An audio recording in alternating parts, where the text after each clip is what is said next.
Alléluia. Gloire à Dieu. Gloire à Dieu. Souhaite bonne rentrée à ton frère et à ta soeur. C'est notre rentrée scolaire. On n'a pas besoin de sac à dos.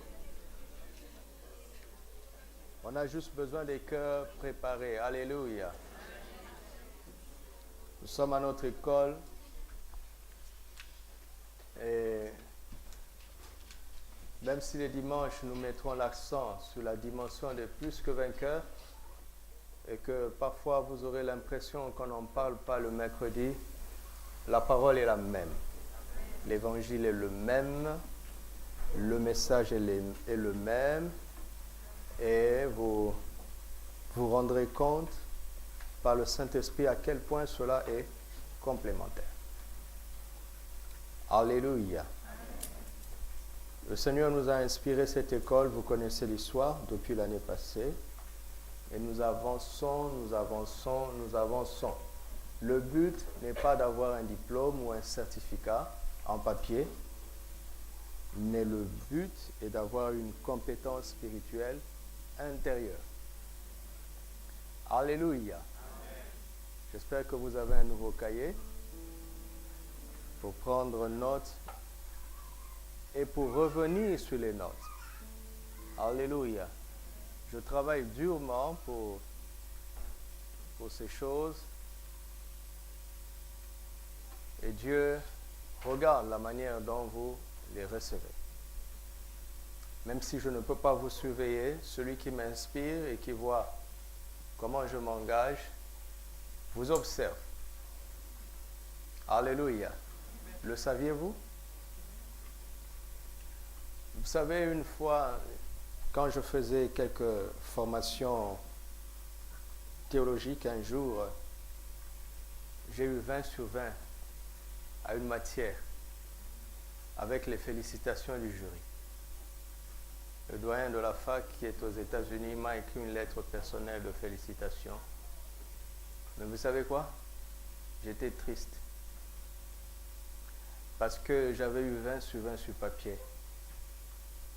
Mais je me rendais compte que sur terrain, je n'avais pas 20. Vous entendez?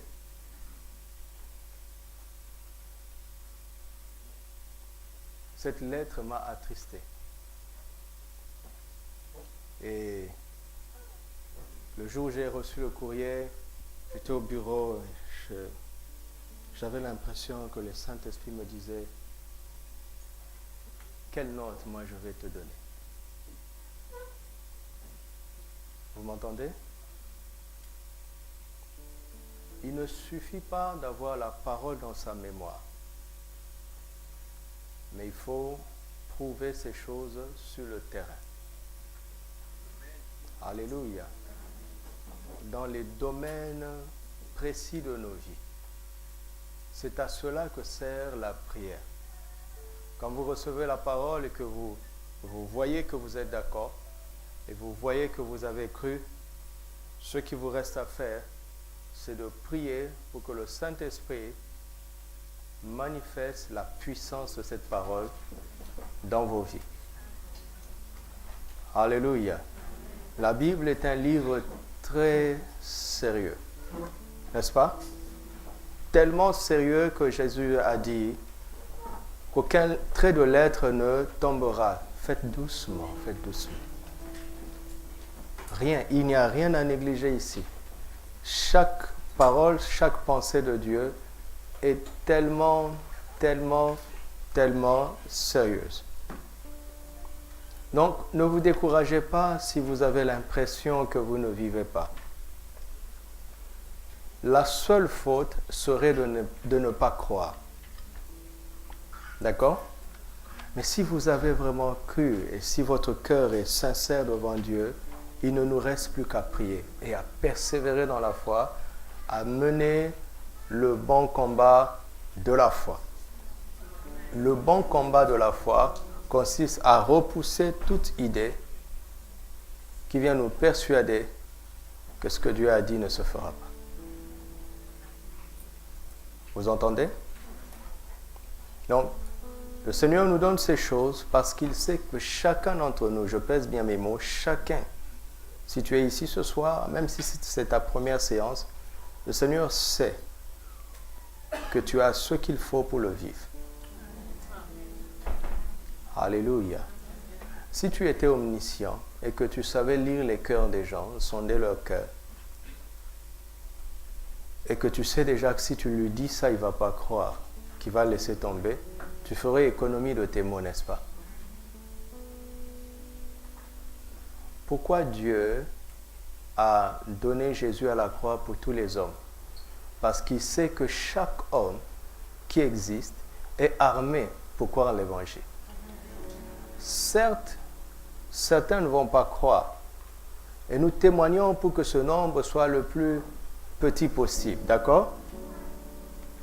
Mais ceux qui ne vont pas croire auront refusé de croire. Ils n'auront pas été incapables de croire. Vous entendez? Est-ce que vous m'entendez? Dieu connaît nos cœurs. S'il sait que telle chose, tu la rejetteras, il ne te la dira pas.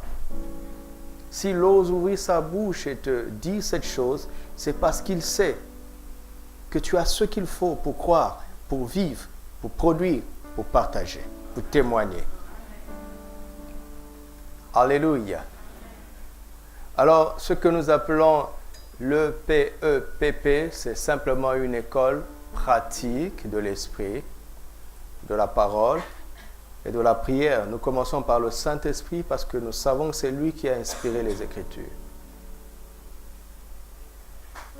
Et il nous donne des choses dans sa parole qui deviennent pour nous une base de prière afin que nous puissions le vivre. Nous puissions le pratiquer. Alléluia. Notre premier sujet, nous l'avions intitulé, c'est juste un rappel rapide pour nous rafraîchir la mémoire. 4 choses mineures mais essentielles. J'ai découvert l'année passée, dans le psaume 139, que David s'est rendu compte qu'il était une merveilleuse créature. Et que nous, en Christ, nous sommes des nouvelles créatures. Sachant que quand Dieu fait une deuxième fois, il fait toujours mieux. La nouvelle créature en Christ est supérieure à la merveilleuse créature qu'était David. Alléluia. Et si nous sommes supérieurs à David, nous devons vivre ce que lui vit. La vie de David est le minimum pour nous parce que nous avons reçu plus. Amen. Et nous avons synthétisé la vie de foi de cet homme en 4 choses qu'il a pratiquées. C'est qu'il avait d'abord la conscience de la vie intérieure. David est l'homme qui se valorisait par son cœur. Alléluia. Dieu a choisi David à cause de la qualité de son cœur. Vous m'entendez? C'est le cœur qui importe pour Dieu, pas notre apparence ou notre statut, notre rang social dans ce monde. Ça importe peu. Dans l'esprit, ça ne représente rien du tout. Amen. J'ai trouvé David, homme selon mon cœur, il accomplira toutes mes volontés. Comment? À cause de son cœur. C'était la première qualité de David. La deuxième qualité de David, c'est que, bien qu'étant dans l'Ancien Testament, il connaissait le Saint-Esprit. Le jour où il a fauté, sa requête a été celle-ci: ne me retire pas ton esprit. Vous entendez? Il était prêt à tout perdre sauf le Saint-Esprit. Il connaissait le Saint-Esprit, que l'écran vive au nom de Jésus.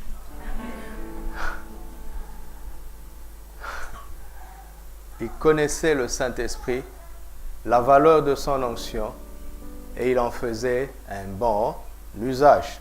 Contrairement à Saül, qui était oint comme David, Saül ne faisait pas bon usage de l'onction sainte du Saint-Esprit.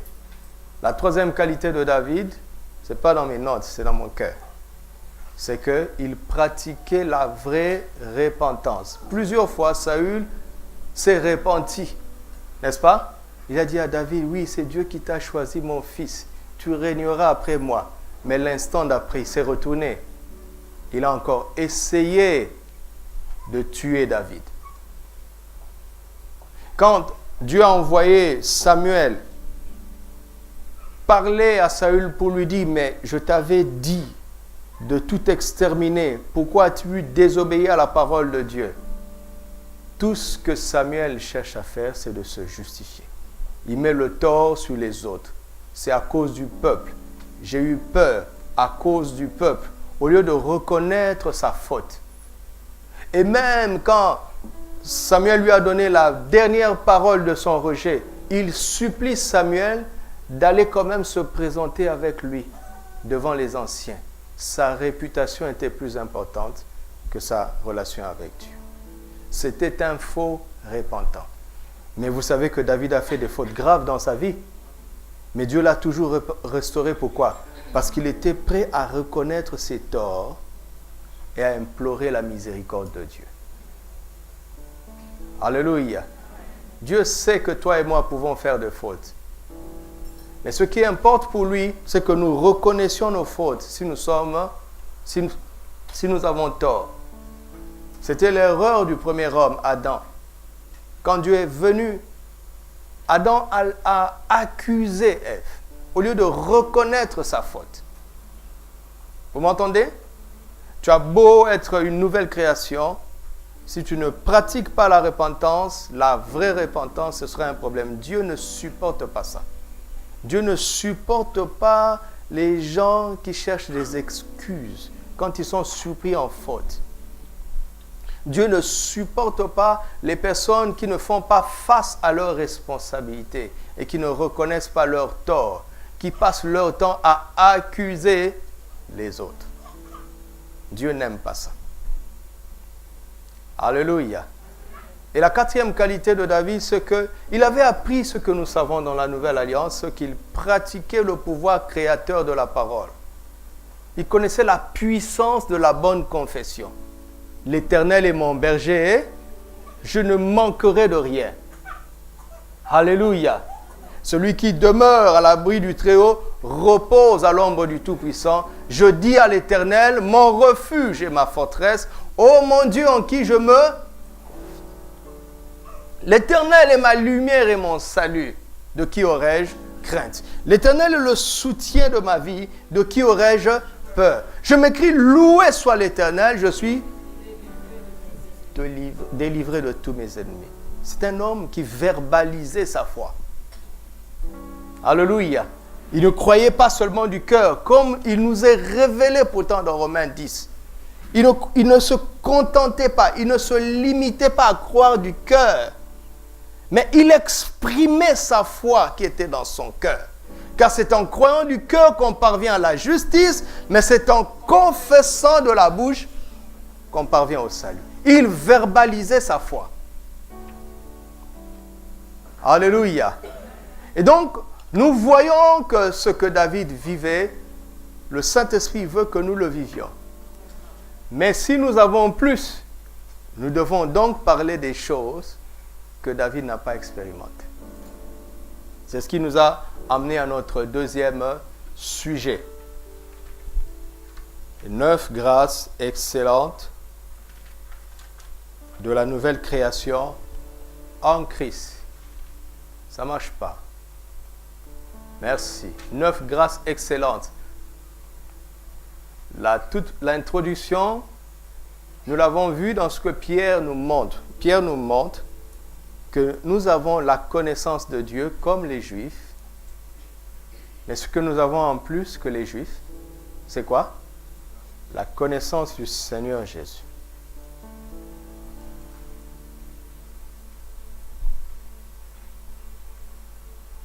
Je vous invite à revenir sur vos notes. Et ça a été une introduction pour basculer dans les 9 grâces que nous allons voir. La toute première grâce, c'était quoi? L'expiation. Voici l'agneau de Dieu qui... Parole révolutionnaire. Jamais le péché n'avait été ôté avant.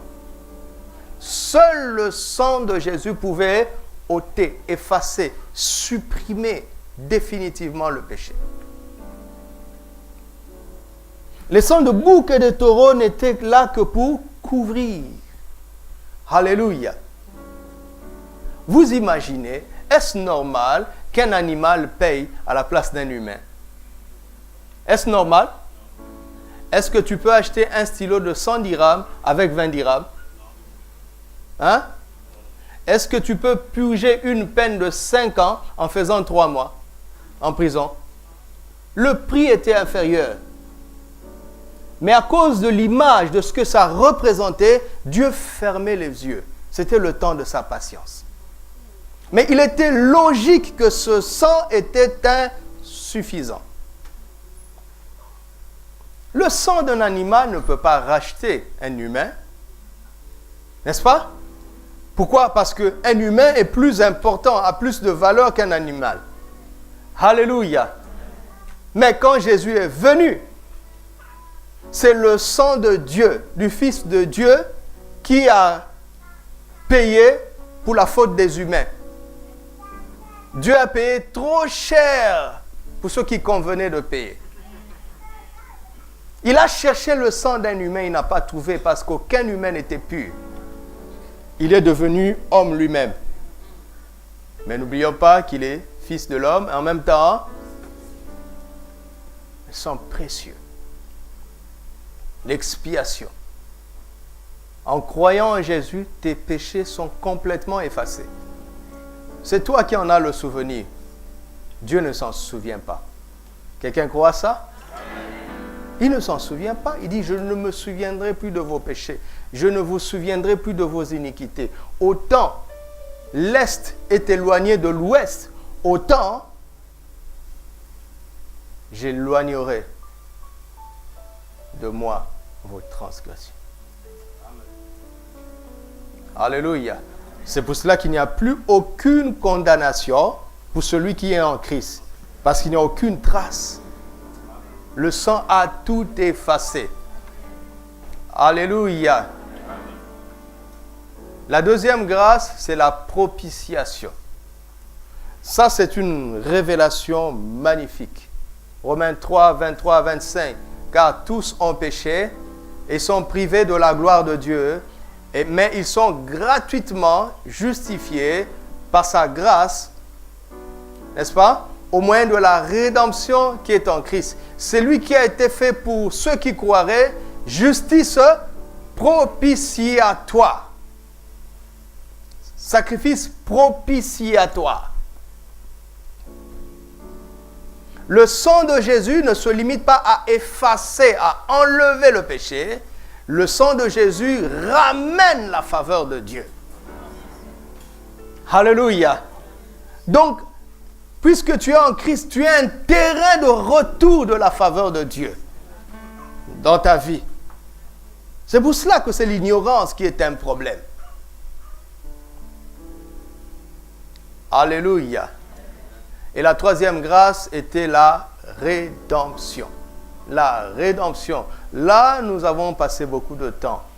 La rédemption. Nous avons vu le cadeau éternel de la rédemption. Nous avons vu le but le plus profond de la rédemption.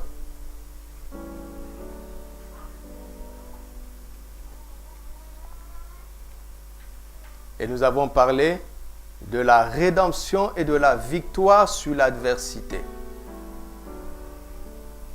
Et finalement, nous avons parlé de la rédemption totale. Nous avons vu que la rédemption couvre tous les domaines de notre vie. Alléluia. Tous les domaines. Nous avons vu ce combat entre, ce bras de fer entre Moïse et Pharaon. Moïse était prêt, Pharaon était prêt à laisser partir les hommes,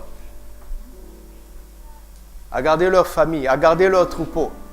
Non, non, non, non. Christ t'a racheté, toi, d'accord? Ton esprit, ton âme, ton corps, tes biens, tes moyens, ton histoire, afin que tout ce que tu es et tout ce que tu as serve de nouveau pour sa gloire. Et il n'y a pas un pharaon satanique qui puisse s'y opposer. Alléluia. Alors, ce soir, nous commençons la 4e grâce, l'adoption. Nous ouvrons ce nouveau chapitre de l'adoption. Le premier titre de l'adoption, c'est l'introduction au mystère et à la grâce de l'adoption. Introduction au mystère et à la grâce de l'adoption. Pourquoi mystère? Parce que l'adoption que Christ nous apporte dépasse l'adoption que nous connaissons sur le plan naturel. Lisons d'abord 2 textes. Romains 8, versets 15 à 16. Romains 8, 15 à 16. Romains 8, 15 à 16. Et vous n'avez point reçu un esprit de servitude pour être encore dans la crainte, mais vous avez reçu un esprit d'adoption par lequel nous crions Abba, Père. L'esprit d'adoption par lequel nous crions Abba, Père. Ne vous laissez pas distraire par l'écran, suivez-moi, d'accord? On peut s'en passer, ne vous en faites pas. On peut s'en passer. L'Esprit lui-même rend témoignage à notre esprit que nous sommes enfants de Dieu. Alléluia. Dieu nous a adoptés et le Saint-Esprit se charge de nous le confirmer. Donc l'acte d'adoption n'est pas un acte extérieur qui peut être contestable par les hommes, mais il est un acte intérieur. Peu importe ce que les hommes disent, tu sais que tu es un enfant de Dieu. Alléluia. Grâce au témoignage intérieur du Saint-Esprit. Vous m'entendez? Éphésiens chapitre 1, verset 5. Éphésiens 1, verset 5. Commençons verset 4 pour mieux comprendre. En lui, c'est-à-dire à Christ, en Christ, Dieu nous a élus avant la fondation du monde pour que nous soyons saints et irrépréhensibles. Devant qui? Devant qui? Devant Dieu. Laisse les gens penser ce qu'ils veulent. Dieu a une opinion, un avis à ton sujet. Et s'il y a quelqu'un qui ne peut pas se tromper, c'est Dieu. Si Dieu dit qu'en Christ tu es saint et irrépréhensible, laisse les gens penser ce qu'ils veulent. Nous ayons prédestinés dans son amour à être ses enfants d'adoption par Jésus-Christ. Donc, on est adopté, on devient les enfants d'adoption de Dieu par qui? Par Jésus-Christ, selon le bon plaisir de sa volonté. Cela fait plaisir au Père. Et son plaisir est bon, il est pur. Alléluia.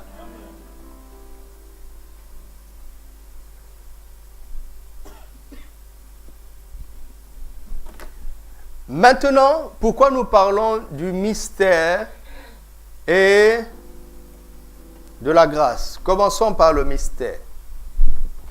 C'est quoi l'adoption d'abord? L'adoption est le fait de prendre quelqu'un pour fils ou pour fille et de lui donner tous les droits civils. Alléluia. Quand une personne t'adopte, tu deviens juridiquement son enfant.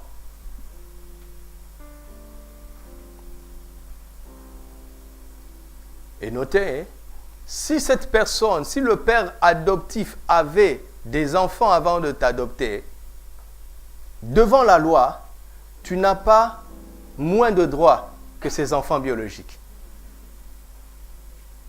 Il n'a pas le droit de t'adopter et de te léser par rapport à ses enfants biologiques. C'est pour cela que la procédure d'adoption est quelque chose qui ne se fait pas rapidement. Surtout si les parents ont des enfants.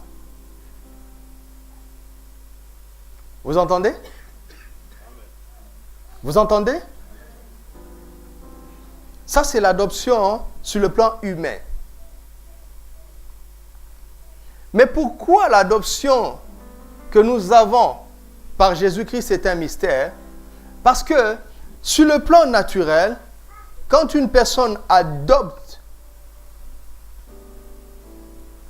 un enfant, cet enfant devient son enfant sur le plan légal, juridique. Juridiquement parlant, il devient son enfant, mais cette personne n'a pas la possibilité de lui transmettre sa nature. Impossible.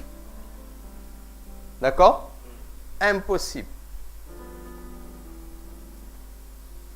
Mais l'adoption que Jésus-Christ nous apporte est beaucoup plus profonde que ça.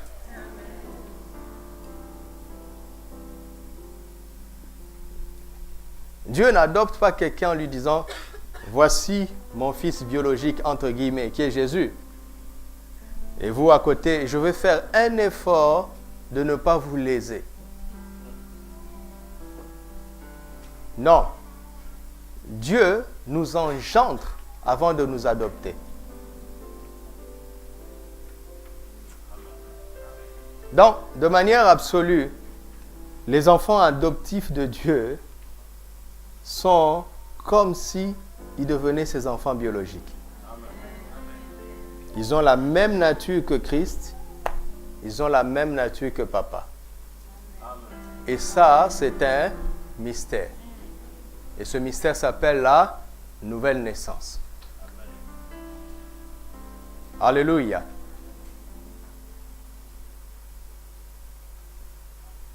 C'est pour cela que ce n'est pas difficile pour Dieu de nous placer au même rang que Christ.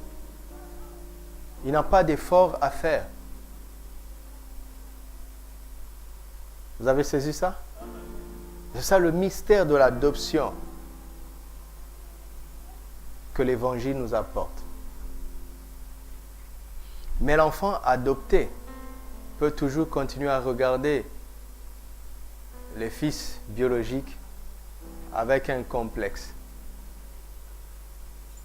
Un jour, j'ai conseillé une famille qui avait plusieurs enfants, mais l'un d'entre eux était vraiment difficile. L'enfant avait un caractère différent de toutes ses sœurs. Et le monsieur avait du mal avec cette fille-là. C'est comme ça qu'il l'a emmené à l'église. Il avait tout le mal du monde. Et un jour, pendant que je conseillais cette fille, je lui ai dit, mais ça ne te gêne pas, toi, d'être si différente?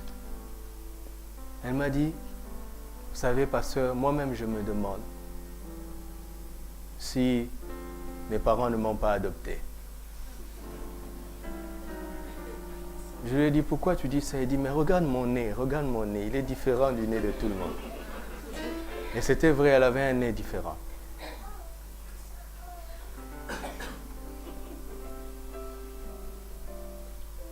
On a demandé à papa et à maman, il dit, c'est vraiment ma fille, c'est vraiment ma fille, c'est vraiment ma fille. Donc on est revenu vers la fin et dit, écoute, ne cherche pas d'échappatoire. Et le monsieur se demandait pourquoi elle est si différente. Non, ça c'est le caractère. C'est le caractère. Les enfants n'ont pas la même sensibilité. Et en effet, celle-là était très sensible. Et comme le papa avait un langage léger, ça lui faisait trop mal. Et elle réagissait mal, alors que les autres s'en foutaient. Dieu ne nous adopte pas seulement en nous donnant par un acte légal. L'œuvre de la croix est vraiment un acte légal, d'accord? D'accord? Mais Dieu fait beaucoup plus que ça. Il nous engendre, il nous régénère. Alléluia. Il nous fait naître de nouveau par son esprit. Il faut le savoir. Là où tu es là, ton esprit a la même nature que Christ. Il faut le savoir. Alléluia. C'est en cela que l'adoption dont nous parlons est un mystère. Et c'est une grâce parce que nous ne le méritons pas. Amen. Ce n'est pas parce que Dieu nous a préférés aux autres qui ne sont pas encore en Christ qui nous a adoptés. Non, non, non, non, non. Jésus est mort à la croix pour tout le monde. Dieu n'a pas eu de préférence. Personne ne mérite cette grâce. En fait, Dieu a déjà posé l'acte. Il a déjà payé le prix d'adoption pour tous les hommes. Pour ceux qui étaient gentils et ceux qui étaient méchants. Pour les grands et les petits. Pour les riches et les pauvres. Personne ne mérite, c'est une grâce. Alléluia. L'adoption est une grâce. C'est un mystère. C'est-à-dire ça ne s'explique pas intellectuellement. La seule explication se trouve dans l'amour de Dieu. Car Dieu a tant aimé le monde qu'il a donné son Fils unique, afin que quiconque croit en lui ne périsse point, mais qu'il ait la vie éternelle. La vie éternelle, Zoé, c'est la vie de Dieu. Nous en parlerons. Alléluia. Alléluia. Nous avons lu Romains 8, 15. Et nous avons lu Éphésiens 1, 5. Les deux textes parlent de l'adoption, n'est-ce pas? Mais dans Romains 8, on parle du Saint-Esprit. Et dans Éphésiens 1, 5, on parle de Jésus-Christ. Vous voyez ça? Et si on parle d'adoption, cela veut dire qu'il y a un Père. L'adoption a engagé le Père, le Fils et le Saint-Esprit. Les trois se sont impliqués de concert pour que tu deviennes un fils adoptif de Dieu. Regarde à quel point tu es important. Alléluia.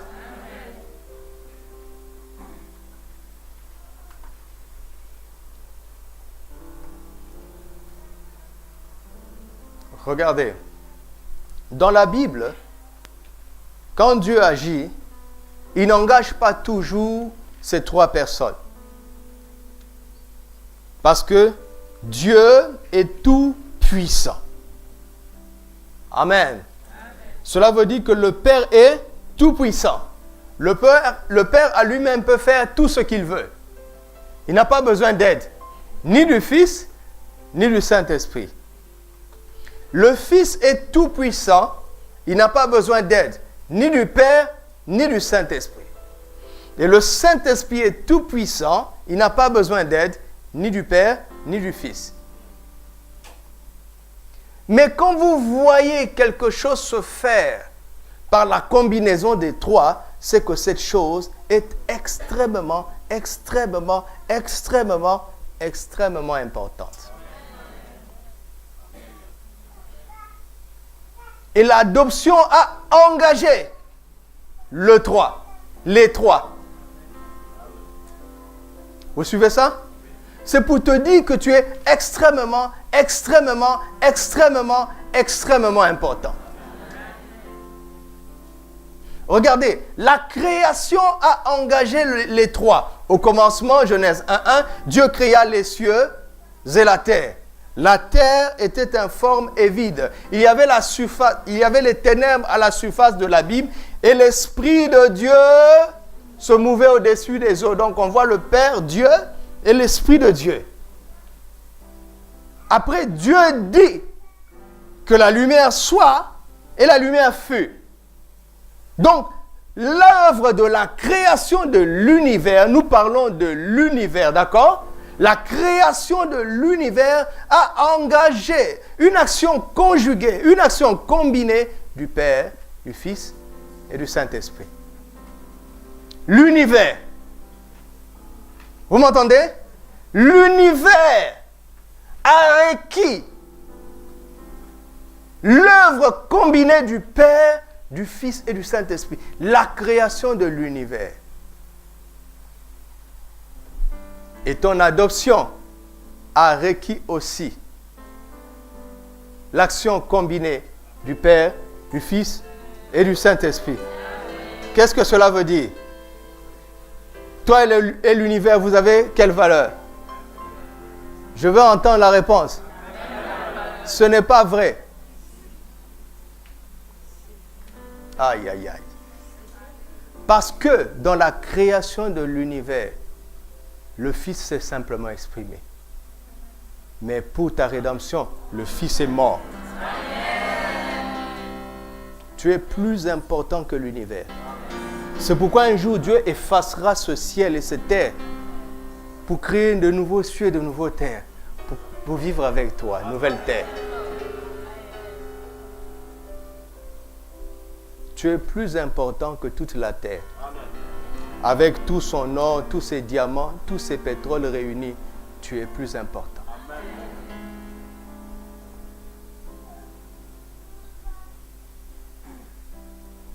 Ça doit nous réveiller, n'est-ce pas? Quand il dit tu as du prix à mes yeux, il sait de quoi il parle. Un jour, Renard Bonk était en train de prier. Il préparait une campagne d'évangélisation. Et l'Esprit de Dieu lui a parlé. L'Esprit de Dieu lui a dit, le Seigneur lui a dit, la création ne m'a coûté rien du tout. Il dit, quoi ça, Seigneur? Et puis le Seigneur répète, la création ne m'a coûté rien du tout. Il dit, Seigneur, qu'est-ce que ça veut dire? Et le Seigneur lui a dit, la rédemption m'a tout coûté. J'ai donné mon Fils pour te sauver. Pour créer, je n'ai fait que parler. Dieu n'a pas dit que le pécheur devienne saint. Il est devenu un homme. Il a vécu pendant 33 ans sans commettre de péché et il est mort à la croix à ta place. Il n'a pas résolu ça par sa parole. Il a résolu ça par son sang, par sa vie, sa mort et sa résurrection. Combien nous sommes importants. Amen. Alléluia. Aucune insulte d'une personne ne peut te toucher, si tu comprends ça. Tu m'entends? Hier, nous étions là avec les pasteurs, en train de prier, nous avons eu un bon moment. Et à un moment donné, boum, boum, boum, boum, boum. Et un monsieur est venu, un des voisins. Il m'a bien insulté. Je lui ai dit, je m'excuse. Il dit, pas d'excuse. Mais quand je l'ai regardé, il était misérable. La haine rend moche et malade. Et tu vois qu'il n'est pas en bonne santé, je comprends pourquoi. Mais je suis resté calme parce que ça ne change rien.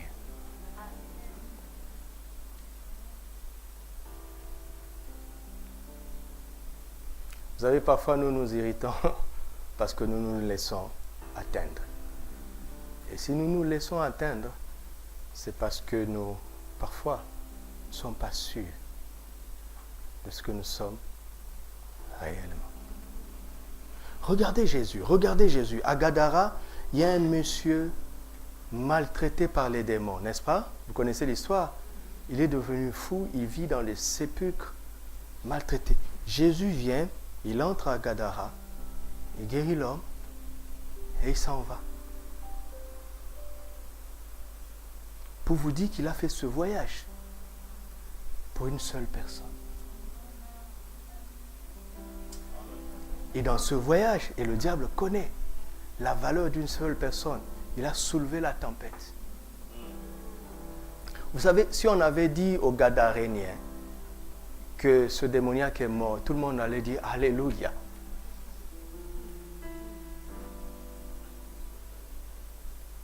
Mais et Satan et Jésus connaissaient la valeur de cet homme. Satan connaît ta valeur. Pour vous dire à quel point Jésus connaissait le potentiel qu'il avait mis dans cet homme. Vous vous rendez compte, tu es misérable comme ça. Quelqu'un vient te sauver et la ville chasse cette personne. Donc la ville est en train de te dire qu'on ne tient pas à toi. Ils ne veulent pas faire la fête de ta délivrance. Ils chassent la personne qui t'a délivré. Donc la ville est en train de te dire qu'elle ne t'aime pas. Qu'elle préférait que tu restes comme ça. Alors cet homme est tellement touché parce qu'aucun de ses parents n'a réagi. Alors il vient et dit, Jésus, je veux te suivre. Je ne peux pas rester là-bas. Ils m'ont montré qu'ils ne m'aiment pas. Vous savez ce que Jésus lui a dit? Va vers les tiens et dis-leur ce que je t'ai fait. Jésus est en train de lui dire, tu es capable de surmonter ce mépris collectif, ce mépris national. Et vous savez quoi? Vous savez quoi? Il est question d'une décapole. Lisez bien votre Bible. Décapole, ouvrez le dictionnaire, ça veut dire agglomération de 10 villes. La prochaine fois que Jésus revient à la décapole, il ne peut pas entrer. Tout le monde l'attend. Pourquoi? Un seul homme a gagné 10 villes. Un ancien démoniaque. Je comprends pourquoi une légion de démons, 3000 démons s'acharnaient contre lui. Parce que Satan avait discerné son potentiel. Il dit non, il a tellement reçu qu'un seul démon ne suffit pas. Il faut l'immobiliser. Parce que le jour où il va se lever, on va perdre 10 villes. Il sait ce que tu vaux. Quelqu'un a déjà dit, pourquoi ces choses n'arrivent qu'à moi? Quelqu'un a déjà dit ça? Maintenant tu sais pourquoi.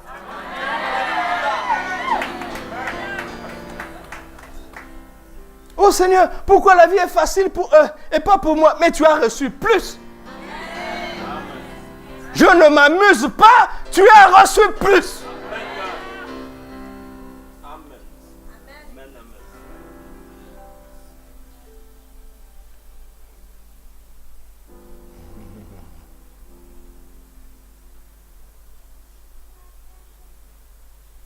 Le Père, le Fils et le Saint-Esprit,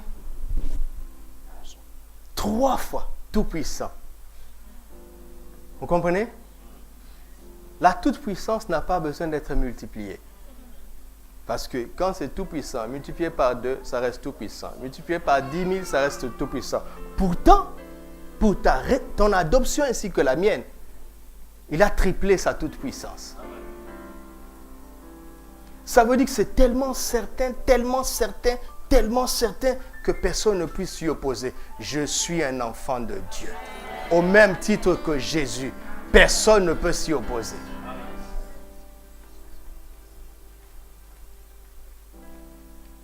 Personne.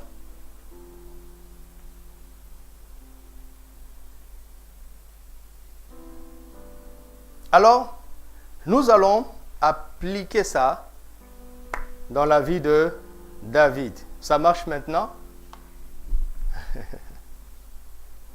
Alléluia. Nous allons aller dans l'Ancien Testament. Essayer de voir l'application de l'adoption dans la vie de David. Je pense qu'il serait mieux, pour le salut de tout le monde, qu'on ait une montre en chiffres.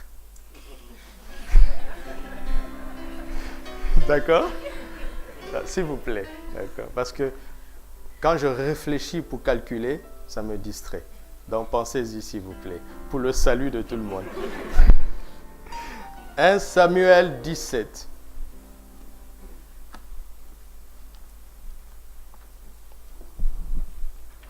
Où est-ce qu'on va? Vous allez le voir. 1 Samuel 17, versets 12 à 15. Vous avez trouvé? Or, David était fils de cet Éphratien de Bethléem de Juda, nommé Isaïe, qui avait 8 fils. Le papa de David s'appelle Isaïe, n'est-ce pas? Il avait 8 fils. Et qui, du temps de Saül, était vieux et avancé en âge. Les 3 fils aînés d'Isaïe avaient suivi Saül à la guerre. Le premier-né de ces 3 fils qui étaient partis pour la guerre s'appelait Eliab. Le second, Abinadab, Le troisième, Shama. David était le plus jeune. Et lorsque les trois aînés eurent suivi Saül, David s'en alla de chez Saül et revint à Bethléem pour faire paître les brebis de son père.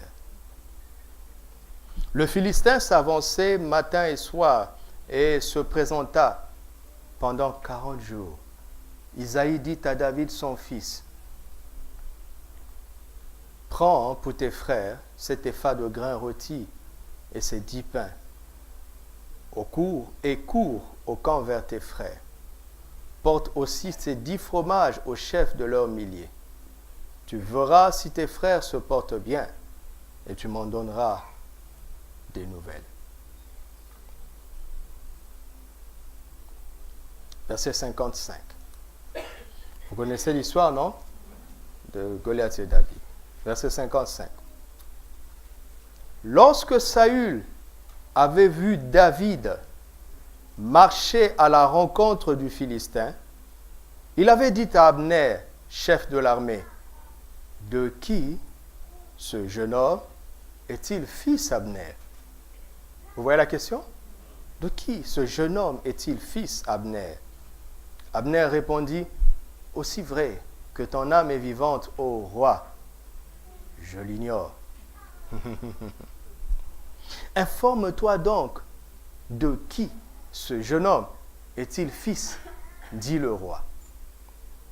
Et quand David fut de retour après avoir tué le Philistin, Abner le prit et le mena devant Saül. David avait à la main la tête du Philistin. Saül lui dit, « De qui es-tu fils, jeune homme ?» Et David répondit, « Je suis fils de ton serviteur Isaïe, Bethléemite. » Point.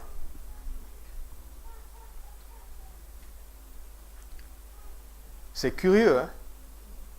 La seule chose que Saül veut savoir, quand il voit à quel point David est différent, à quel point il est extraordinaire, d'accord? Saül ne cherche pas à savoir où est-ce que David s'est entraîné. Suivez-moi bien. OK? Parce qu'on avait en face là un dénommé Goliath qui est un homme de guerre depuis sa naissance. OK? Il est un tel champion à force d'entraînement. OK? Donc, ce que Goliath est s'explique naturellement. D'accord? Mais Saül est en train de nous dire ce que David est s'explique génitalement, par la naissance. Il dit, il doit tenir cette qualité d'un père. De qui es-tu fils? Et quand David lui donne le nom de son père, ça n'explique rien. Déception totale. Mais retenez la question à 3 reprises. Entre nous, si David tenait ce qu'il a été de son père, Isaïe, n'est-ce pas? David n'aurait pas eu le temps de tuer Goliath. Parce que 3 de ses grands frères étaient déjà sur le terrain.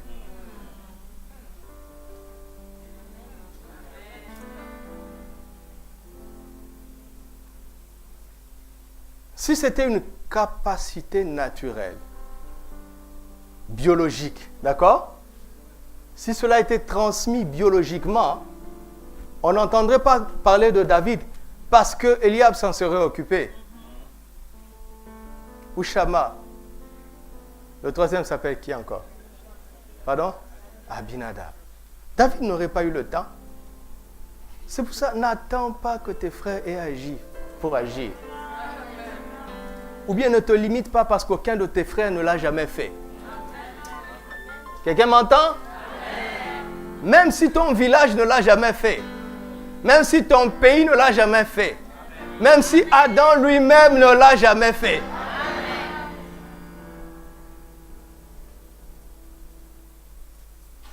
Alors, qui était le père de David? Répondez-moi. Hein? Ou bien Saül ne se pose pas la bonne question. Ou bien, pour Saül, l'explication se trouverait ailleurs. Question. Qui était le père de David? Isaïe. Dieu aurait-il été le père de David, afin que David ait reçu de lui cette capacité? Dieu aurait-il été le père de David quelque part? 2 Samuel 7.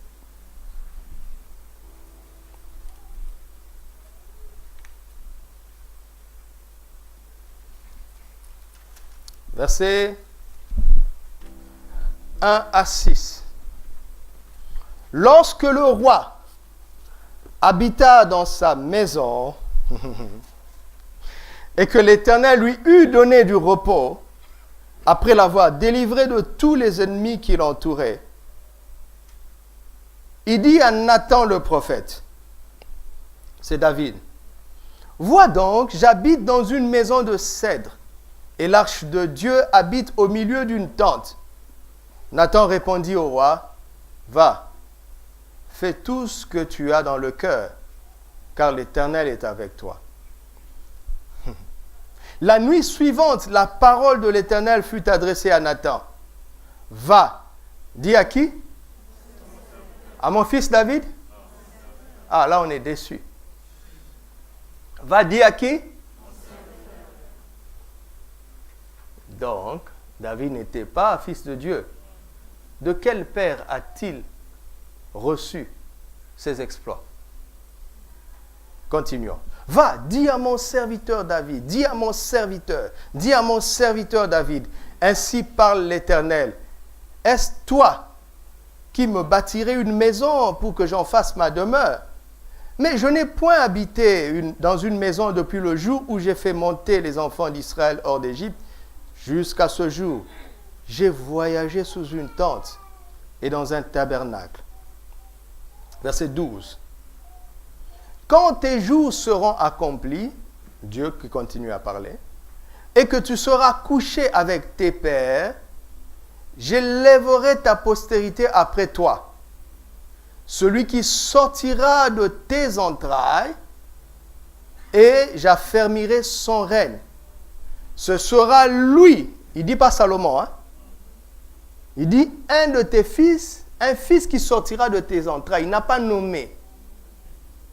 Suivez-moi très bien. Ce sera lui qui bâtira une maison à mon nom, et j'affermirai pour toujours le trône de son royaume. Verset 14. Je serai pour lui un, et il sera pour moi un. Ah! Moi, tu m'appelles serviteur, et lui qui sort de mes entrailles, tu l'appelles ton fils. Vous avez vu ça? Continuons. S'il fait le mal, je le châtierai avec la verge des hommes et avec les coups des enfants des hommes. Mais ma grâce ne se retirera point de lui, comme je l'ai retiré de Saül que j'ai rejeté. Pourquoi? Saül n'était qu'un serviteur. Mais celui-là sera mon fils. Je vais le corriger. Mais est-ce qu'un père peut régner son enfant? Ce serait se régner lui-même. Regardez, David est au milieu, coincé entre ces deux réalités. Dieu l'appelle mon serviteur. OK? Et Dieu lui promet qu'un de ses fils serait sur son trône et que ce fils-là, le fameux, ne serait pas serviteur de Dieu, mais fils de Dieu. Résultat, même s'il commet une faute, Dieu va le châtier. Parce qu'un père châtie par amour, il corrige. Mais il ne le rejettera pas comme Saül. Pourquoi? La faute de Saül, ce n'était pas d'avoir commis des fautes. C'est d'être resté un serviteur de Dieu. Maintenant, là où tu es, toi, David, tu comprends la leçon. Tu te dis, si je conserve ce statut de serviteur, je cours un danger. Le même que Saül. Pourquoi? Parce que la pire faute de David, le crime de Uri et l'adultère avec Bathsheba, c'est au chapitre 11. Le serviteur a fait quelque chose de grave plus tard, mais Dieu ne l'a pas rejeté. Qu'est-ce qui s'est passé? Oui, d'emblée, on va dire, à cause de l'héritier, Dieu avait besoin de lui. Ah bon? Ah bon? Vous avez réécrit Jean 15. Jésus n'a jamais dit, sans vous, je ne peux rien. Qu'est-ce qu'il a dit? Sans moi, vous ne pouvez rien. Point.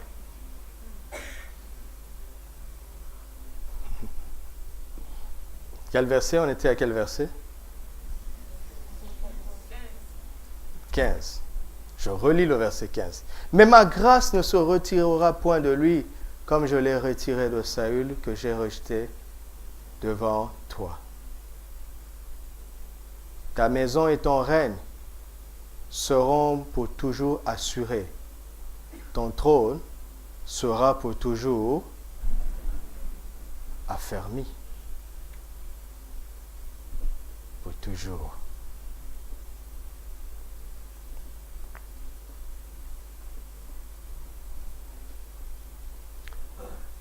C'était quel verset?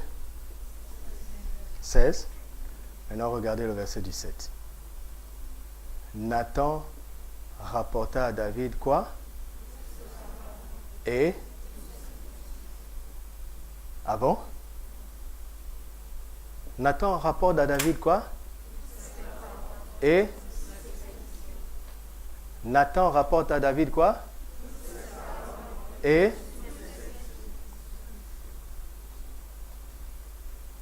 Verset 4. La nuit suivante, qu'est-ce qui fut adressé à Nathan? Et qu'est-ce qu'il rapporte à David? A-t-il ajouté quelque chose? A-t-il le droit?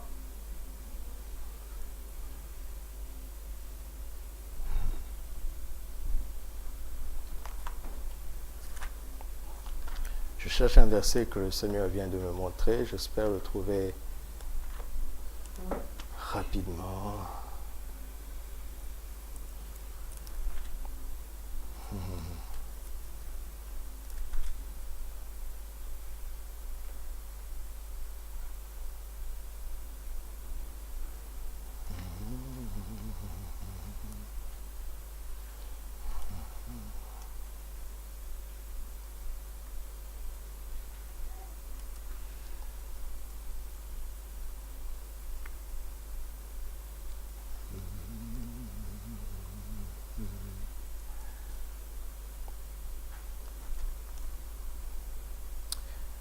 Alléluia. Thank you, Lord.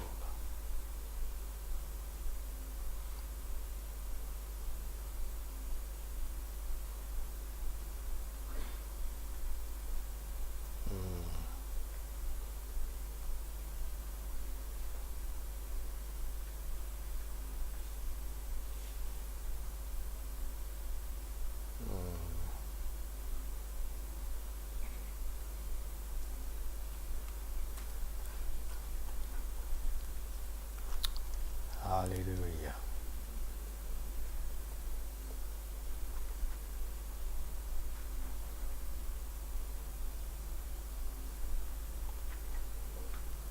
Ok. Psaume chapitre 89.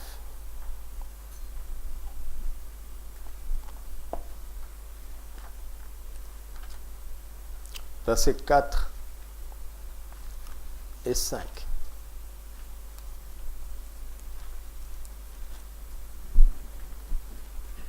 Vous avez trouvé? J'ai fait alliance avec mon élu. Voici ce que j'ai juré à David. Qui? Serviteur encore. J'affermirai ta postérité pour toujours et j'établirai ton trône à perpétuité. Pause.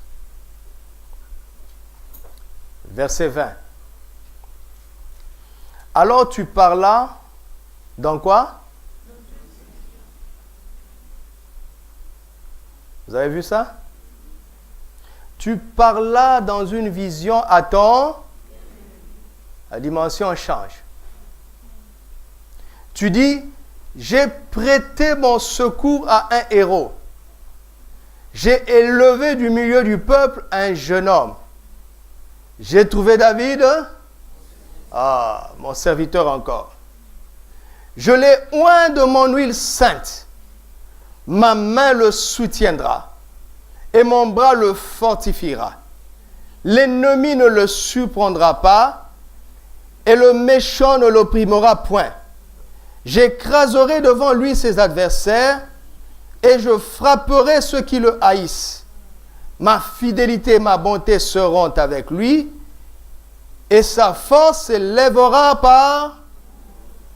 Je mettrai sa main sur la mer et sa droite sur les fleuves.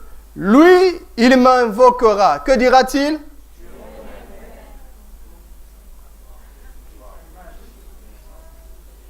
Vous avez vu ça? Lui, il m'invoquera. Tu es mon Père, mon Dieu et le rocher de mon salut. Quand il m'aura invoqué comme ça, qu'est-ce que je veux faire? Et moi, je ferai de lui le plus élevé des rois de la terre. Qui était le père de David?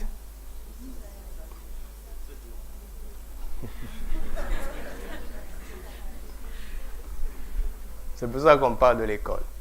Qui était le père de David? Qui est devenu le père de David? Regardez. Le prophète Nathan, et saisissez ça très bien. Je n'ai pas beaucoup de mots pour expliquer ça, mais je prie que votre esprit absorbe ça. La parole de l'Éternel est adressée au prophète Nathan. D'accord? Et quand Nathan vient, il annonce ces paroles-là et la vision. C'est-à-dire quoi? Une manière de voir à partir de cette parole. Vous entendez? Vous entendez? Parce que tu peux rester dans la lettre.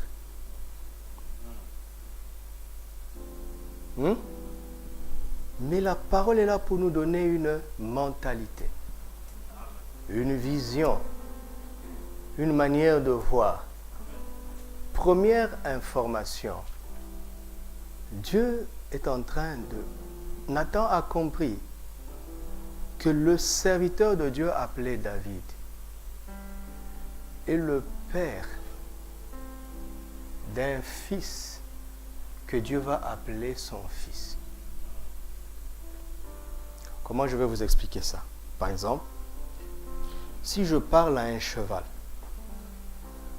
et je suis un humain et je dis au cheval, tu vas engendrer un mâle.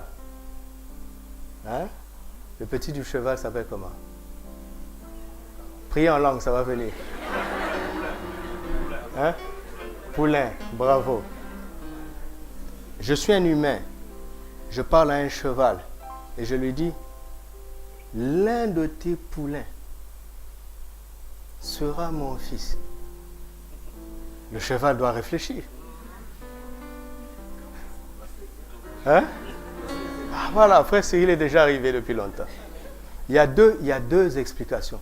Soit moi, je deviendrai un cheval. Acclamez le Seigneur. Soit je suis en train de dire au cheval, tu sais,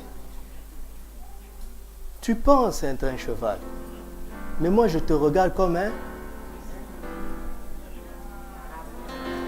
Waouh! C'est pour ça que c'est une question de vision. Ouais, Nathan, la personne clé ici, ce n'est pas David. Vous m'entendez? Ce n'est pas David.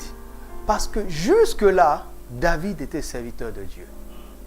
Et quand Dieu envoie la parole, il dit à Nathan, va dire à David, mon serviteur.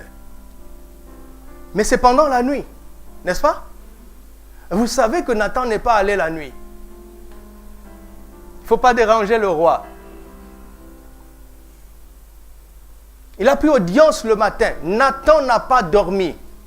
Il a médité sur ces paroles. Il a médité sur ces paroles. Il a médité sur ces paroles. Et de ces paroles, une vision en a découlé.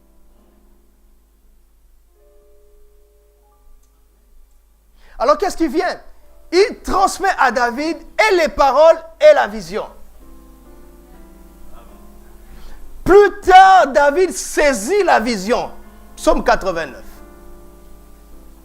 Parce que les paroles, c'est facile à entendre.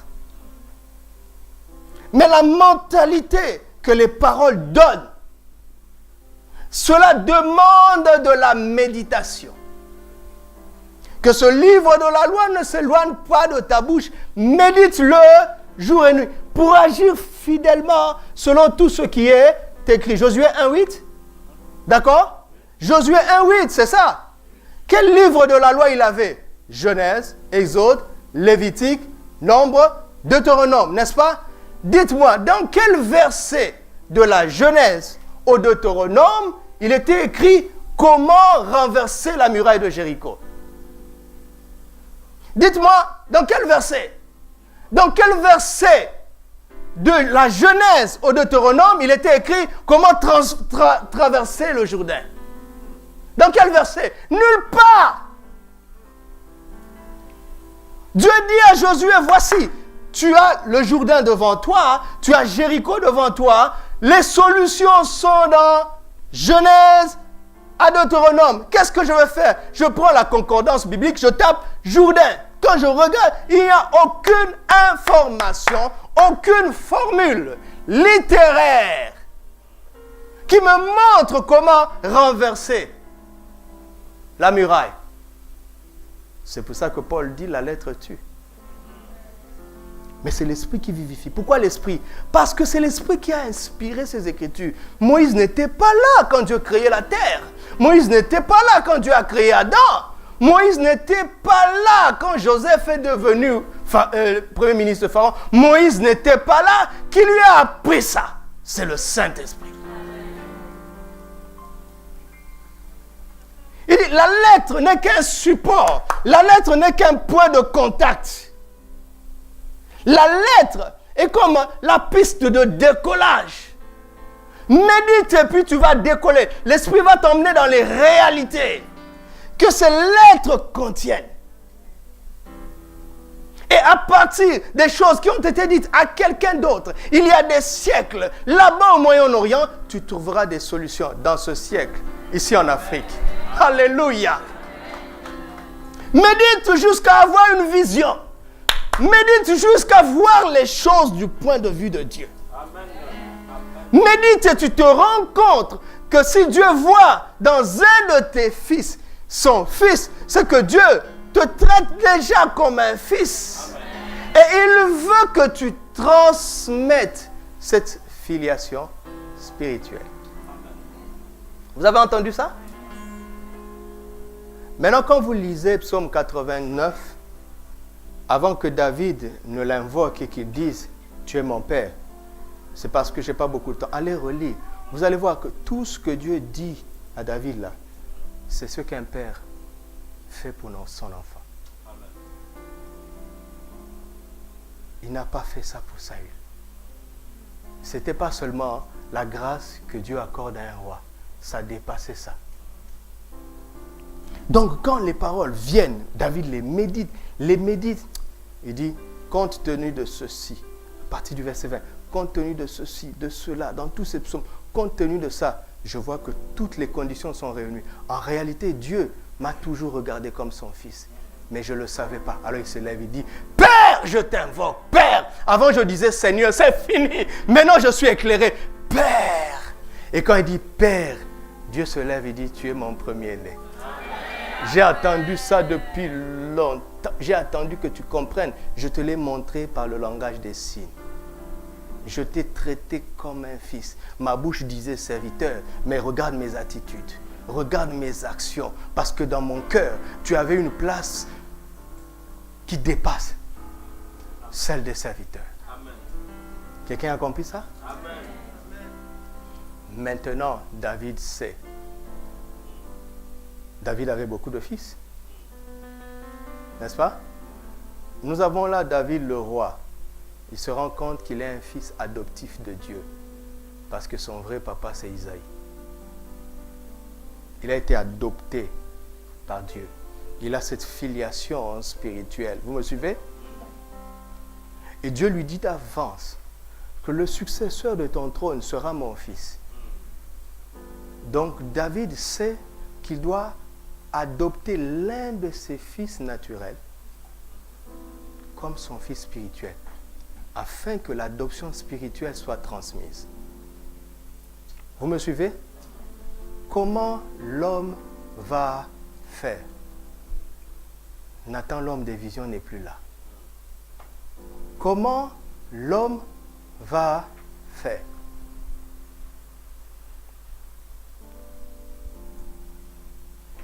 Comment va-t-il faire? Vous voulez le savoir? Vous voulez le savoir? Proverbe 1. Verset 1.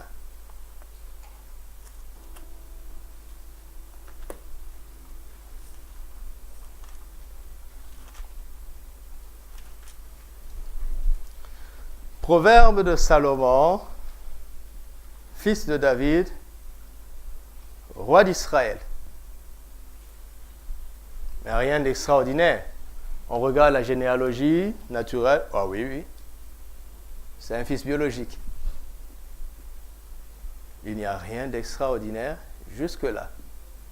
N'est-ce pas? Mais je veux vous montrer que Salomon parle d'autre chose. Chapitre 4.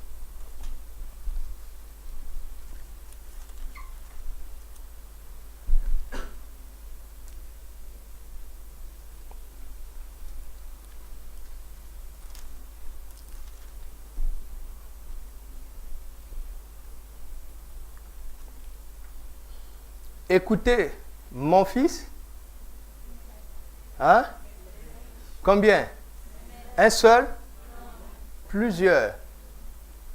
Le contexte du livre, c'est que Salomon est en train de rapporter l'instruction de son père. Il est en train d'écrire ce qu'il a reçu de son père David. OK? OK? Vous me faites confiance? Si vous lisez la suite du chapitre 1, vous allez comprendre que c'est de cela qu'il est question. En fait, Salomon est en train de nous dire, ce que j'écris, je l'ai reçu de mon père. D'accord? Si tu vas jusqu'au chapitre 3, tu dis, ah, c'est bien, Salomon est un bon fils qui rapporte ce qu'il a reçu de son père. Jusqu'à ce qu'on arrive au chapitre 4. Et on se rend compte qu'a priori, Salomon n'était pas un fils spécial. Ce qu'il nous écrit là, David le disait à tous ses enfants. Vous voyez ça? Écoutez, mes fils, l'instruction d'un père. Nous avons un père, n'est-ce pas? Une seule instruction. À combien? À tous ses fils. Il dit, soyez attentifs pour connaître la sagesse. Si vous lisez, revenez au chapitre 1, vous allez voir, Salomon parle de cette sagesse qu'il a reçue de son père, Mais au chapitre, quand on se rend compte que papa cherchait l'attention de tous ses fils. C'est clair maintenant? Et soyez attentifs pour connaître la sagesse, car je vous donne à vous tous de bons conseils. Et il précise, ne rejetez pas mon enseignement. Ne rejetez pas. Papa sait que certains vont rejeter. Verset 3, il dit, j'étais, vous avez vu ça? Un fils pour mon père, un fils tendre et unique auprès de ma mère. Si tu ne médites pas, tu vas penser que Salomon est en train de dire que Bathsheba n'a eu qu'un seul enfant. D'accord? Question. Est-ce que Bathsheba n'avait pas eu d'enfant avec Uri? On ne sait pas. Mais c'est probable. Est-ce que Bathsheba n'a pas eu d'autres fils avec David après Salomon parce que David l'a épousé?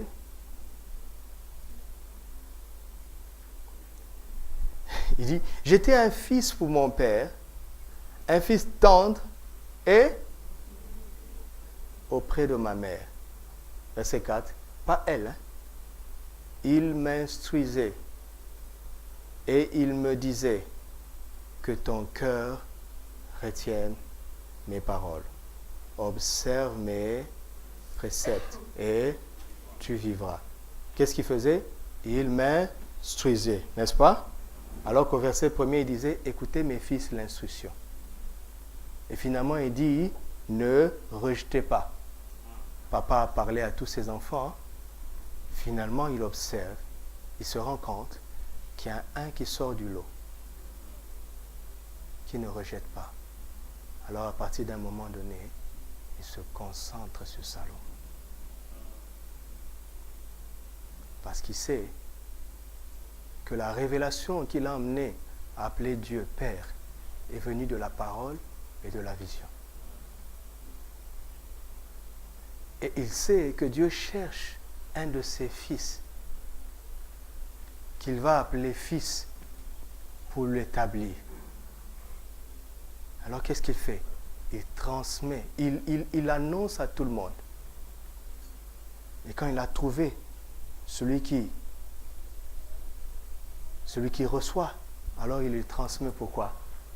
Parce que la filiation spirituelle ne se fait que par la parole.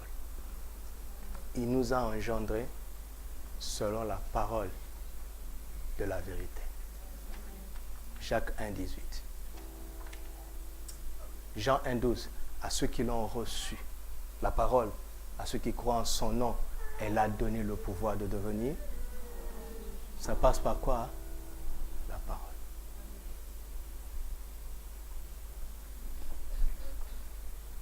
Un autre fils aurait pu être à la place de Salomon. Dieu n'avait pas donné le nom.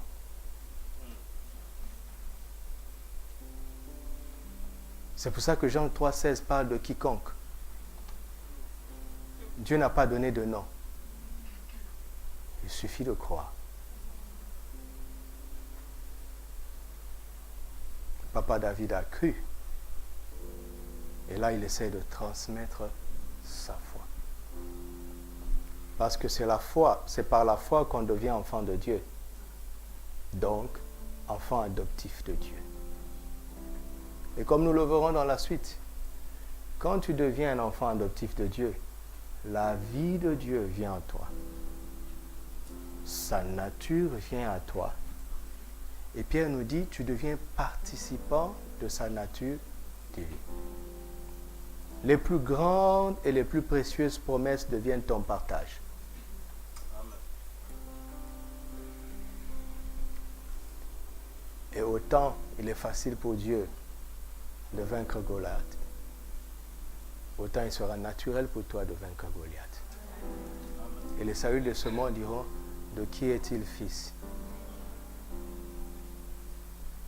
Tu lui dis, le Créateur du ciel et de la terre est devenu mon papa. Comment tu as fait ça? J'ai entendu l'évangile, la parole. J'ai cru en Jésus. Et son esprit est venu en moi. Et il m'a transmis cette capacité, cette excellence, cette grâce.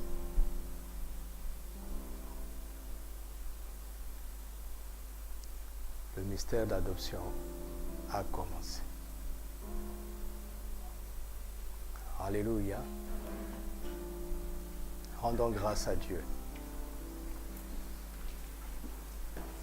pour son évangile et pour la personne de Jésus-Christ qui a payé le prix afin que nous devenions ses frères, afin qu'avec lui, nous puissions appeler Dieu Père. Nous sommes les enfants adoptifs de Dieu. C'est un mystère, nous avons reçu sa nature. C'est une grâce, il n'y a pas d'explication. C'est une faveur. Dieu a honoré ta foi, Dieu a honoré ma foi. Il a transmis à tout mon être, dans mon esprit, à partir de mon esprit, sa propre vie. La vie avec laquelle il vit au ciel. Il te l'a donné sur terre exactement comme il avait donné à son fils Jésus quand il était sur terre. Les premiers chrétiens l'ont prouvé. Après, l'évangile a été mal compris. Dieu, dans ces temps de la fin, est en train de ranimer de nouveau la flamme de l'évangile afin que les chrétiens des derniers temps puissent comprendre de quoi est-il vraiment question. Quand on parle de chrétienté, quand on parle de vie chrétienne, Dieu, le Créateur du ciel et de la terre, nous a adoptés comme ses enfants.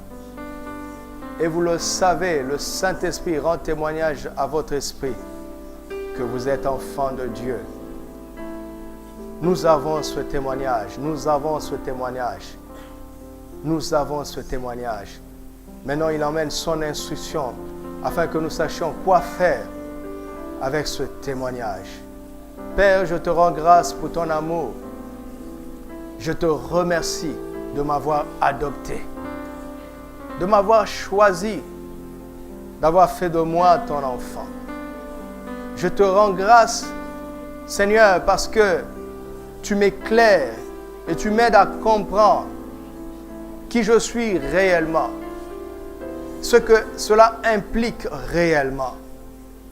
Et ce soir, nous avons commencé à explorer les Écritures dans cette dimension.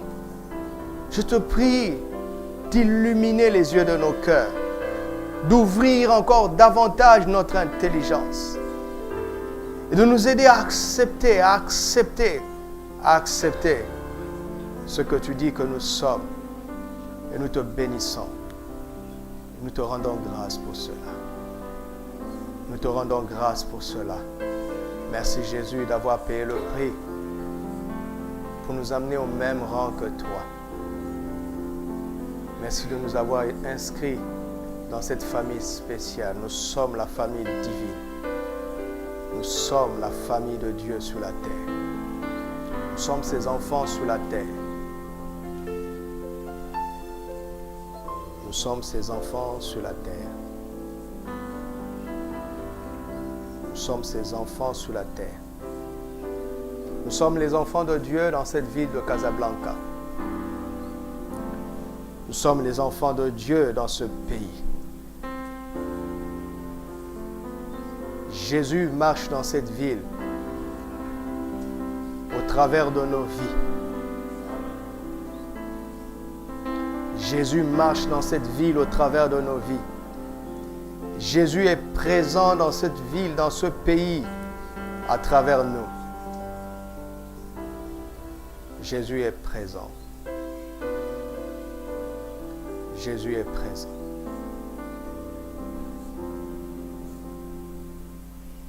Alors nous allons faire une seule prière, une dernière prière.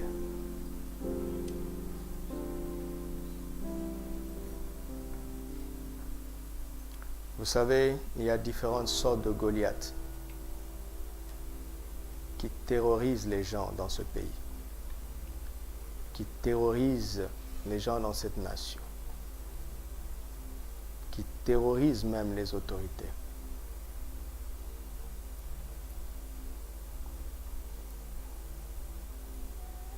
Est-ce que quelqu'un veut être le David de Dieu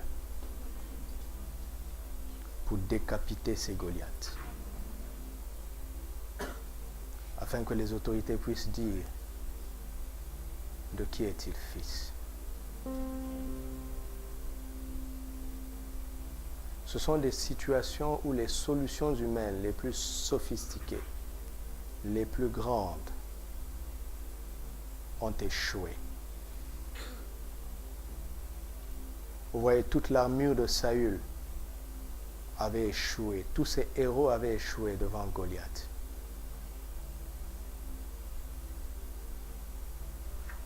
Mais il suffit d'un homme ou d'une femme que Dieu a adopté pour que ce Goliath soit décapité.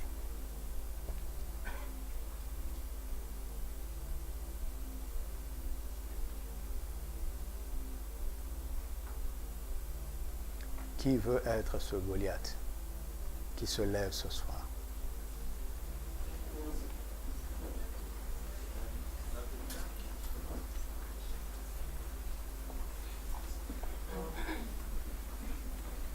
C'est un acte de foi que tu es en train de poser.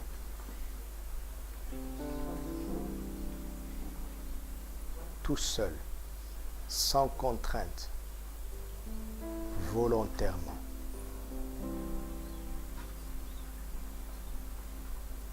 Commence à dire au Père que tu es là. Demande-lui de se servir de toi de telle manière que l'on cherche qui est ton Père. Demande-le lui avec tes propres mots, avec tes propres mots. Chaque enfant adoptif de Dieu ici est un David quelque part pour décapiter un Goliath quelque part. Imaginez ce que Dieu peut faire avec nous. David était seul. Combien sommes-nous ce soir? Qu'est-ce qu'il peut faire? Qu'est-ce qu'il va faire avec nous? Nous voici Père, nous voici Père, nous voici Père. Donne-nous d'agir, de vivre de telle manière que l'on te cherche, toi. Jusque-là, nous avons vécu des choses normales. Seigneur, élève-nous au-dessus de la norme. Élève-nous au-dessus de la moyenne. Élève-nous au-dessus de l'ordinaire. Élève-moi, Papa, élève-moi au-dessus de l'ordinaire. Alléluia. Et l'Esprit est en train d'agir. L'Esprit est en train d'agir dans ma vie et j'aimerais qu'il agisse dans la tienne. Comme il est en train d'agir dans ma vie maintenant. Oh, prasandara kishtabo raye sente. Oh, praya sinta karyame shatere ndabako. Oh, praya sinta mnako shabalante. Oh, praya mando rasente kebere santa barako. Élève-moi au-dessus de l'ordinaire. Élève-moi au-dessus de la moyenne. Élève-moi au-dessus de la norme. Kiramanto tarakente sharamai. Irabayis kanto kobrande basharadai. Rakabonde barasente riakobo sha. Rababaye sendere kabo shatarama. Rakabaya babaranda setere debe. Resentere kere bababa. Rekaboya santerebo. Oh, Sinda Barakoshete, le Saint-Esprit veut aller au-delà du témoignage intérieur. Il a d'autres choses à dire à ton esprit que simplement tu es un enfant de Dieu. Le Saint-Esprit a d'autres paroles à te dire. Le Saint-Esprit a d'autres visions à te communiquer. Le Saint-Esprit a d'autres paroles à te dire. Le Saint-Esprit a d'autres visions. à te communiquer. Reçois-les ce soir. Reçois-les au nom de Jésus. Reçois-les au nom de Jésus. Reçois-les au nom de Jésus. Reçois des paroles nouvelles. Reçois une vision nouvelle. Reçois des paroles nouvelles. Reçois une vision nouvelle. Reçois une audace nouvelle. Reçois une force nouvelle. Reçois des convictions nouvelles. Reçois un nouveau témoignage maintenant. Maintenant. Au nom de Jésus. Au nom de Jésus. Au nom de Jésus. Nous recevons. Nous recevons. Nous recevons. Nous recevons, Saint-Esprit.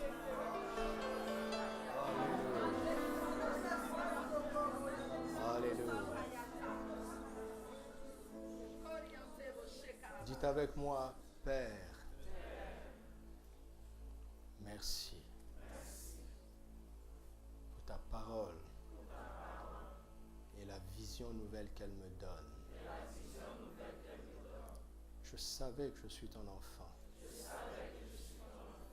mais je réalise ce soir que par l'adoption, j'ai la même position que Christ. Parce que j'ai ta nature comme Christ. Merci Père. Parce que dorénavant, je ne craindrai pas les Goliaths de ce monde. Malgré leur expertise, leur carrure, leur apparence et la peur qu'ils inspirent.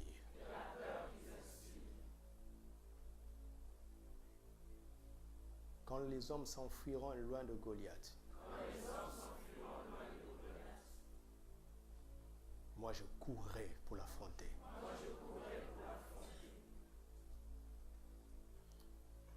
Parce que j'ai le nom de Jésus. Par lequel j'ai été régénéré.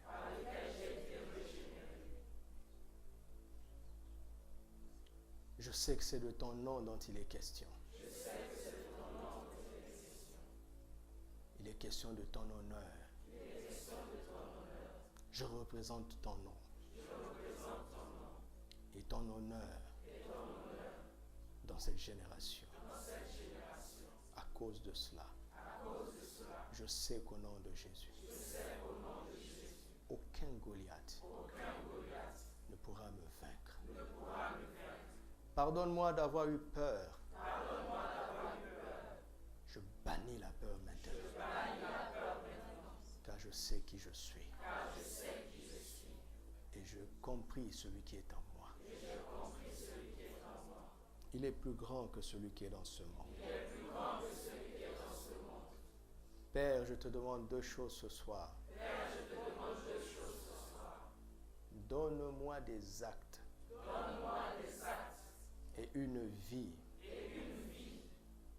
Et un témoignage. Qui pousse les gens autour de moi. À se poser des questions.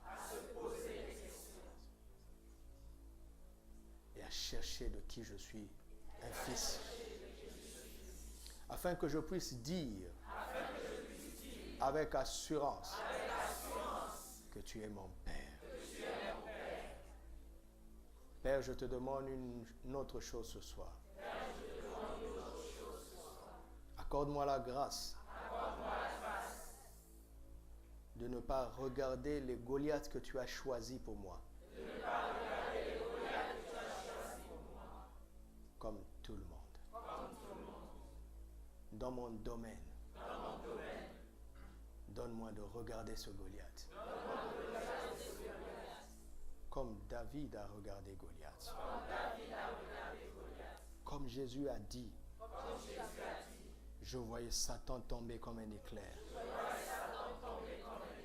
Je t'en supplie, Père. Donne-moi comme Jésus. de toujours voir Satan tomber. Quand il impressionne les autres, donne-moi comme Jésus de voir qu'il est terrassé, qu'il est vaincu par l'œuvre achevée de Christ. Merci Père. Ma vie ne sera plus jamais la même. C'est pourquoi je te rends grâce. Au nom de Christ Jésus. Amen. Rendons grâce à Dieu.